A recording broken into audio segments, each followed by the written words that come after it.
All right, so I saw this as a graphic, I guess, a picture yesterday from this little e-commerce course I'm going through, but it basically was talking about the cycle of change and like how people break habits or slip back into habits, right? So, really want to talk about that because that's I've been low-key living that shit for like the past year. Shit's frustrating. It's annoying as fuck. But yeah, we'll put an image of it or a picture of it somewhere here so y'all can see it. But basically, it starts with the realization, the spark, like the understanding that there is an issue. You might have an addiction. You might have a lack of discipline where you realize something's got to give. Something's wrong. Something's not right. Something has to change or else this isn't going to work out. This was something I actually really kind of got hit with the worst a couple years ago when my dad passed. Because he passed from complications with diabetes and heart disease. That and a mixture of COVID. It kind of started to deteriorate his health like the last year. And in seeing that, it kind of like woke me up and was like, yo, if I don't take care of myself, if I don't eat right, if I don't go to the gym, this is how I might end up. So it caused me to start focusing more on my health and my eating habit, which was something I like low-key always did because I like always kind of felt this way. I remember, I don't know, I was a teenager or something. And I went into McDonald's one day and I looked around and there was just like, and this is no disrespect to like anybody, not size shaming or anything, but there was just a bunch of like fat people, it was big people, people that looked like they weren't in the best of medical conditions, they weren't in the best health. And I just remember thinking like, yo, if I keep eating here, I might end up like somebody in here. I might end up like this one day. So that idea of wanting to be healthy and wanting to eat right and wanting to work out and be consistent, like it's been there for the longest time. But when you don't have the discipline, when you don't have a strong why, when you don't have motivation to stay on that, it's an idea, like you think about it, but you don't take action, which kind of leads to the next step is preparation. Because once you realize it's an issue, once you see like the pattern, you see that there's a problem that you need, that something needs to change. If you want better for yourself, if you want to fix things, if you want to break that habit, you realize you have to do something. You have to take action. You have to make a change. So the next step is usually preparation. It's when you're getting ready to take that step. A lot of times when we get to that preparation stage, it leads to over preparing. We overanalyze and we overthink the shit. So we feel like, oh, okay, I'm going to start eating right. I'm going to start working out, but I'm going to start next week. I'm going to do it, but I'm going to give myself a couple of days so I can go into it and not struggle with it, right? Which ultimately just keeps causing us to push it back further and further. And this ends up being like a cycle that you have to break. You have to get out of that cycle of, oh, I'm going to do it tomorrow. I'm going to do it next week. I'm going to get started at the beginning of the new year. I'm going to be serious this time. I'm going to start posting the content. I'm going to work out. I'm going to do whatever it is. I'm going to do it this time. But I'm going to wait a couple of days. I'm going to wait a couple of weeks. I'm going to wait till I get back from vacation. We do that so much and it just keeps us in that cycle. It just keeps pushing us back and delays us from getting started. Instead, we really just need to focus on what can I do today?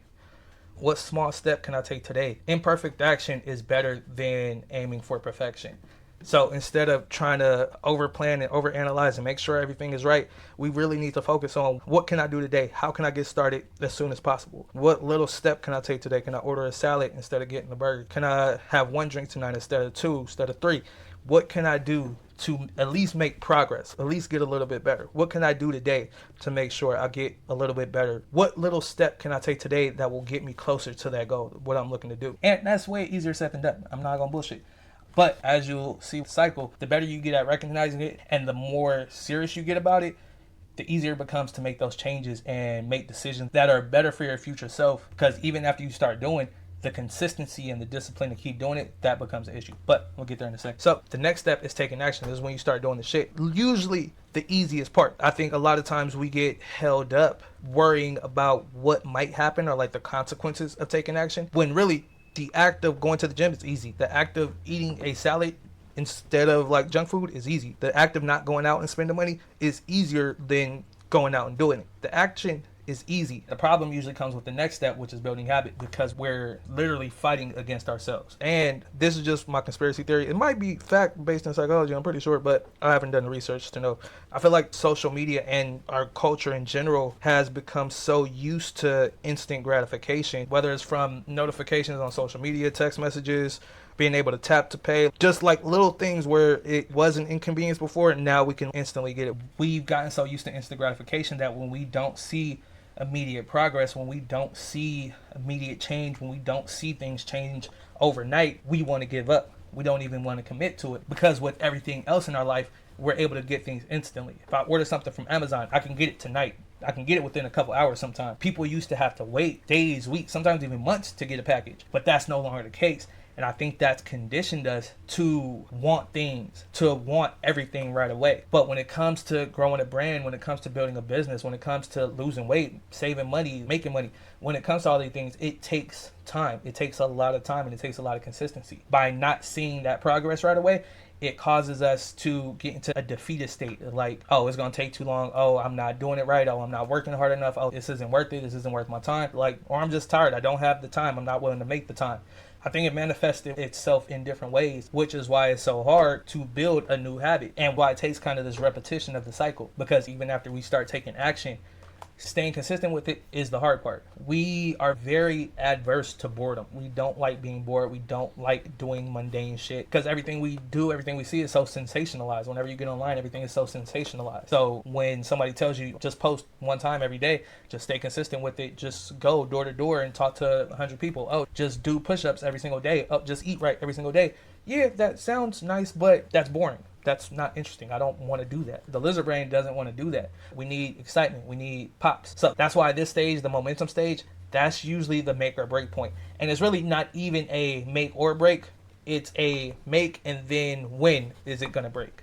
Is because we end up doing the thing, we built the habit, but at some point we're going to break. At some point you're going to relapse. At some point, slip back into that comfortability, into that habits, into those behaviors. You slip back into that, and you stay there until you hit that spark again, till you hit that idea or hit that breaking point where it's like, okay, something has to change. Something has to give. Too many bills are due. I'm tired every time I wake up. I can't breathe right.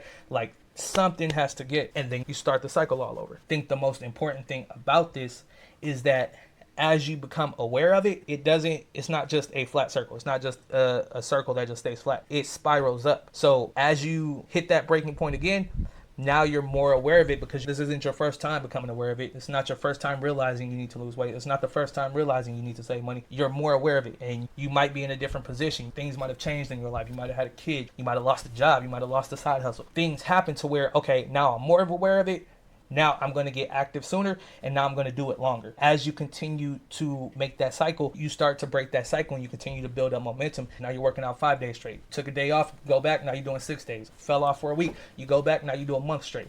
As you continue to do it, as long as you're hitting higher highs and higher lows, if you study stocks, if you've done any investing, the way to tell if a stock is rising or if it's heading upward is watching for it to hit higher highs and higher lows. So up to 71, goes up to 72, drops back down to 71. But it doesn't go past that. It goes higher, up to 73, 74, 75, drops back down to 73. But it doesn't drop back below that. So it's higher highs and higher lows. You feel me? Does that make sense? And as long as you continue to do that, kind of like those cycles of behaviors, whether that's you working out, you saving money, you going out, spending too much, you drinking, like whatever it is, whatever action you want to change, whatever behaviors you want to change, as long as you continue to get better and become more aware and become more cognizant and focus on improving just a little bit day after day and going further and further every time, as long as you continue to do that, eventually you will break that cycle and it becomes new habits and new behaviors and new patterns. I feel like I should let y'all know, I'm not like a professional or anything. I just study a lot and watch like a lot of YouTube videos and just like think about shit and just kind of like analyze and a lot.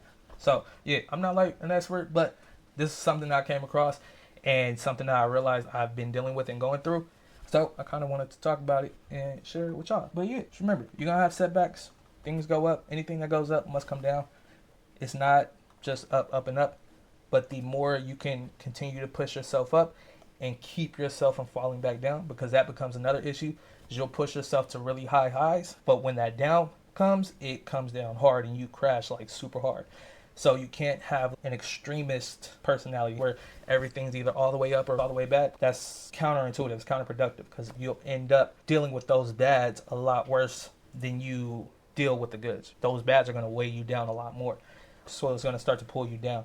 So by having a kind of like even, and this is where things like meditation and having clarity and decompressing and detoxing from social media really helps. One of the best things I could have done to just really help me be aware of everything and kind of acknowledge all this and help me start to make these changes was meditating. I know there are a lot of people who don't try to meditate or have tried to meditate and they don't like doing it because they feel like they're bad at it. But I think it's not something you are just good at. It's not something that you really become good at, I guess. I feel like it's just more something that as you practice, you just become better at it. Like, I don't know if you ever really get good at it, because same as with any other behavior that you have days where you fall off. You have days where you can't concentrate. You can't control your thoughts. Those never really go away. But as you start to meditate, you get better and better at it. You get more in control of your thoughts. You're able to maintain that clarity that for a lot longer. But like I said, I know a lot of people have tried it before and feel like they didn't do it right. I feel like they weren't the best at it. So what really helped me get better at it and make it like something consistent was this app called Headspace. That and guided meditations on YouTube. I used to fall asleep listening to the guided meditations for sleeping. If you go on YouTube, just search for sleeping guided meditations, which, by the way, great idea for a faceless page. There's a lot of people doing it, but that means if you can find a way to stand out with it, great idea, because tons of people are using those to go to sleep. White noise, stories, poems, nature sounds, ocean sounds, all of them. Great idea for faceless pages on YouTube. But I'll use those and this app called Headspace to really start getting better at meditating. Unless you choose the amount of time you want to try to meditate for. Some days I would make it the whole time. Other days I'd open my eyes before. Other days my mind would be wandering like half the time. But as I continue to do it, the better I got at it, the more consistent I got at it. And I was able to go for 5 minutes. Then I was able to go for 10 minutes, then 20 minutes. I think I topped out around 20, 25. But if there was anything that really kind of helped me maintain clarity and maintain peace while doing all of this, it was definitely meditation. So if that's something you want to try, if that's something you want to get started with, put a link for Headspace down in the thing. But yeah, I think that's all I got for y'all. I'm still not done with this shit. I might record another video. I don't know. But yeah, I need to get this done. See, this is why I don't like doing shit while I'm recording, because I know I end up taking hella longer than I mean to. And I'll be talking a lot. So if I talk too much, let me know. I'll cut it down to something. Or if y'all want me to talk more, let me know. But yeah, we gonna do this shit. We out here, son. All right?